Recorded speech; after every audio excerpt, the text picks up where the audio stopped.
పరీక్షలో తగినన్ని మార్కులు రాకపోతే ఎవరో పెద్ద ఆయన్ని అడిగితే వినాయకుడికి పూజ చేయవా అన్నారు. ఆయన ఏదో వినాయకుడికి పిల్లాడు ఏం చేస్తాడు, ఓ దీపం పెట్టి ధూపం వేసి కొబ్బరికాయ కొట్టి అది చేశాడు. ఏమి రాలా, ఆయన పూర్ణత్వం అయిందే సున్నా. అదే వినాయకుడికి పూజ చేశాను కానీ లాభం లేదండి, ఇంకేమైనా చెప్పండి అన్నాడు. పార్వతీదేవికి చేయవా అన్నారు. పార్వతీదేవి ప్రతిమ పెట్టి ఆవిడికి చేశాడు, ఏం లాభం లేదు, మళ్ళీ సున్నా. ఎవరికి చేయమంటే విష్ణుమూర్తికి చేయండి అన్నాడు. విష్ణుమూర్తికి చేస్తున్నాడు పూజ, ధూపం వేశాడు. ధూపం అక్కడ ఉంటుందా? అదేం ఉండదు కదా, అది వెళ్ళిపోతుంది. అది అలా వెళ్ళిపోయి ఈయన తనకి మార్కులు ఇవ్వలేదని వినాయకుడిని పార్వతీదేవిని తీసేసాడు కదా, వాళ్ళిద్దరిని దూరంగా పెట్టాడు. ఈ పొగట్టు వెళ్ళింది.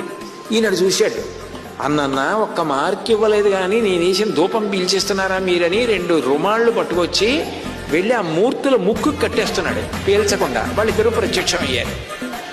ఆశ్చర్యపడి, ఇదేమిటి మీకు నేను పూజ చేస్తే ప్రత్యక్షం లేదు, ముక్కు గుడ్డ కడితే ప్రత్యక్షం అయ్యారు.